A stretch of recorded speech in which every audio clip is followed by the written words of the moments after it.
അൻവർ പറഞ്ഞ് അവസാനിപ്പിച്ചിരിക്കുകയാണ്. അദ്ദേഹം പുതുതായിട്ടൊന്നും പറയുന്നില്ല. പാർട്ടി രൂപീകരിക്കണോ വേണ്ടെന്നൊക്കെയാണ് പറയുന്നത്. ഡോക്ടർ വിജയരാജൻ, ഇവിടെ പ്രശ്നം അൻവർ ഉയർത്തിവിട്ട ചോദ്യങ്ങൾ തന്നെയാണ്. ഞാൻ പറഞ്ഞല്ലോ, ADGP ആ സ്ഥാനത്തിരിക്കുകയാണ്. ഇന്ന് CPI സംസ്ഥാന സെക്രട്ടറി ബിനോയ് വിശ്വം പോലും പറയുന്നു, ഒരു നിമിഷം പോലും അയാൾ ആ സ്ഥാനത്ത് തുടരാൻ പാടില്ല എന്ന് CPI പറഞ്ഞതിന് ന്യായം ഉണ്ടാവുമല്ലോ. തീർച്ചയായിട്ടും അത് LDF കമ്മിറ്റിയിൽ അന്വേഷിക്കും. അതിനെക്കുറിച്ച് ചർച്ചകൾ നടക്കും.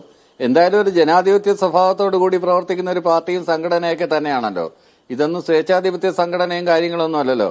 അല്ലെങ്കിൽ ഈ പറയുന്ന കണക്കോലെ കെട്ടിയിറക്കിയ നേതാക്കന്മാരും നോമിനേറ്റഡ് പ്രതിനിധികളുള്ള പാർട്ടിയൊന്നും അല്ലല്ലോ. പാർട്ടി സമ്മേളനങ്ങൾ കൂടിയാണ് പാർട്ടി നേതാക്കളെ തിരഞ്ഞെടുക്കുന്നത്. അതിപ്പോ സമ്മേളനങ്ങൾ നടന്നുകൊണ്ടിരിക്കുകയാണ്. സമ്മേളനങ്ങളിൽ ഇത്തരം വിഷയങ്ങളിലെല്ലാം ചർച്ച വരും. അതുതന്നെയാണ് അൻവറിന്റെ ഉദ്ദേശവും. അത് തന്നെയായിരുന്നു. പാർട്ടി ബ്രാഞ്ച് സമ്മേളനങ്ങൾ തുടങ്ങുന്ന സമയത്ത് തന്നെ ഇത് പൊതുമണ്ഡലത്തിൽ ചർച്ചയായി വരണം, പാർട്ടി സമ്മേളനങ്ങളിൽ ചർച്ചയായി വരണം. ഇതെല്ലാവരും ചർച്ച ചെയ്യണം. അങ്ങനെ ചർച്ച ചെയ്യണമെങ്കിൽ എന്തെങ്കിലും ആരെങ്കിലും എവിടെങ്കിലും മാനിപ്പുലേറ്റ് ചെയ്യുന്നുണ്ടെങ്കിൽ അത് പുറത്തു വരട്ടെന്നേ. സത്യമായിട്ടുള്ള കാര്യം പുറത്തു വരട്ടെ. അതിനകത്തൊന്നും ആർക്കും എതിരഭിപ്രായമൊന്നുമില്ല. LDF യോഗത്തിൽ അതിനെക്കുറിച്ച് തീരുമാനം എടുക്കട്ടെ. അല്ലാതെ ഒരു പാർട്ടി വലുതാണ്, വേറൊരു പാർട്ടി ചെറുതാണ്, അതുകൊണ്ട് ആ പാർട്ടിയുടെ കാര്യം അംഗീകരിക്കത്തില്ല എന്നൊക്കെ പറയുന്ന ഡിക്റ്റേറ്റർഷിപ്പ് ആയിപ്പോയില്ലേ. നമ്മളെപ്പോഴും ജനാധിപത്യത്തിന്റെ സൗന്ദര്യം ആസ്വദിക്കുന്നവരല്ലേ, അല്ലാതെ കെട്ടിയിറക്കിയ നേതാക്കന്മാരെ തലയെ പ്രതിഷ്ഠിച്ചുകൊണ്ട് നടക്കുന്നവരൊന്നും അല്ലല്ലോ. കൃത്യമായിട്ട് തെരഞ്ഞെടുത്ത നേതാക്കന്മാർ തന്നെയാണ് LDFിലുള്ളത്. അല്ലാതെ വരുന്നവരാരുമില്ല. നോമിനേറ്റഡ് മെമ്പേഴ്സ് ആരുമില്ല. കൃത്യമായി സമ്മേളനങ്ങൾ നടത്തുകയും മത്സരങ്ങൾ വേണമെങ്കിൽ മത്സരങ്ങൾ സംഘടിപ്പിക്കുകയും അതിലൂടെ തെരഞ്ഞെടുക്കുന്ന പ്രതിനിധികളുള്ള ഒരു പ്രസ്ഥാനം തന്നെയാണ് ഇടതുപക്ഷ പ്രസ്ഥാനം. ആ ഇടതുപക്ഷ പ്രസ്ഥാനത്തിൽ നിന്ന് പല ആളുകളും പല അവസരങ്ങളിൽ കൊഴിഞ്ഞു പോയിട്ടുണ്ട്. അവർക്ക് പ്രത്യേക ഉദ്ദേശങ്ങളുണ്ടാവും.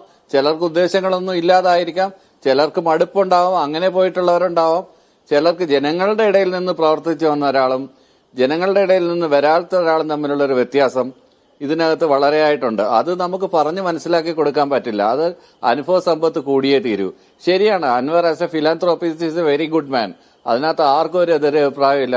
മലപ്പുറത്തുള്ള എല്ലാ ആളുകൾക്കും ആ ഒരു കാര്യത്തിൽ PV അൻവറിന് എല്ലാവർക്കും വലിയ കാര്യം തന്നെയാണ്. അദ്ദേഹത്തിന്റെ രാഷ്ട്രീയ പാരമ്പര്യം, അദ്ദേഹത്തിന്റെ അച്ഛന്റെ പ്രവർത്തിച്ച പാർട്ടി, അതിനെക്കുറിച്ചൊന്നും ആർക്കും ഒരു എതിരഭിപ്രായമുള്ള കൂട്ടത്തിലല്ല. പക്ഷെ നമ്മളൊരു അഭിപ്രായം പറയുമ്പോൾ അതിനകത്ത് കൃത്യമായ രേഖകളോടുകൂടി കൃത്യമായ പോയിന്റോടുകൂടി ആരൊക്കെയാണ് ഇത് പറയുന്നത്, അത് പ്രതിപക്ഷ നേതാവ് 150 കോടി ഇതിനകത്ത് കൊണ്ടുവരിക, ഇത് കണ്ടെയ്നറിനകത്ത് കൊണ്ടുവന്നിട്ട് എന്നൊക്കെ നിയമസഭയിൽ പ്രസ്താവന നടത്തുക. അതിനുശേഷം പിന്നീട് ഇപ്പം ADGPക്കെതിരെയായി ADGP ഏതോ ബുർജ് ഖലീഫ ഉണ്ടാക്കുന്നെന്നും എവിടെയാണ് കാവടിയാറ് 10 സെന്റ് സ്ഥലത്തിനകത്ത് എന്നൊക്കെ പറഞ്ഞിട്ട് അയാളുടെ മൾട്ടിമില്യൺ അയാൾ ഉണ്ടാക്കിയിട്ടുണ്ടെന്നും അയാളുടെ സ്വത്ത് വിവരങ്ങൾ പരിശോധിക്കണമെന്നും അയാളുടെ അമ്മായിയപ്പൻ അയാളുടെ മകൾക്ക് കൊടുത്ത സ്ഥലത്താണ് അയാൾ വീട് വെക്കുന്നത്. ഈ 10 സെന്റ് സ്ഥലം എന്ന് പറയുന്നത് അവിടുത്തെ ആകപ്പാട് അയാൾ ക്രമവിരുദ്ധമായി ചെയ്തൊരു കാര്യം. അത് പൈതൃക ഭൂമി ആയതിനാൽ അവിടെ കെട്ടിടം ഉണ്ടാക്കാൻ പാടില്ല. പക്ഷെ നേരത്തെ അവിടെ കെട്ടിടം വെച്ചിട്ടുണ്ട് ഒരാൾ, കേരളത്തിൽ തന്നെ വളരെ പ്രശസ്തനായ ഒരു വ്യക്തിയാണ്.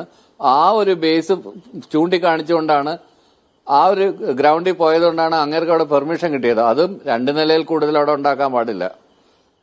ഫ്ളാറ്റ് സമുച്ചയമൊന്നുമല്ല ഉണ്ടാക്കുന്നത്. 1.25 കോടി രൂപ അയാൾ കടമെടുത്തിട്ടുണ്ട്. ഞാൻ ADGPയുടെ വക്താവൊന്നുമല്ല. നമ്മളൊരു കാര്യം പറയുമ്പം ആ കാര്യത്തിന്റെ വസ്തുതയുണ്ടോന്ന് തിരക്കണം. ഞാൻ തിരുവനന്തപുരത്ത് താമസിക്കുന്നതാണ്. കുറെ വർഷങ്ങളായിട്ട് ഞാൻ തിരുവനന്തപുരത്ത് താമസിക്കുന്നതാണ്. ഞാൻ എല്ലാ ദിവസവും അതിന്റെ മുമ്പിൽ കൂടെ നടന്നു പോകുന്നതാണ്.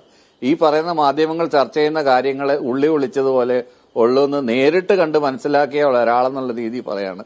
അതുപോലെയാണ് നമ്മൾ ഓരോ ആരോപണങ്ങളെ അടുത്ത് 36 ലക്ഷം രൂപ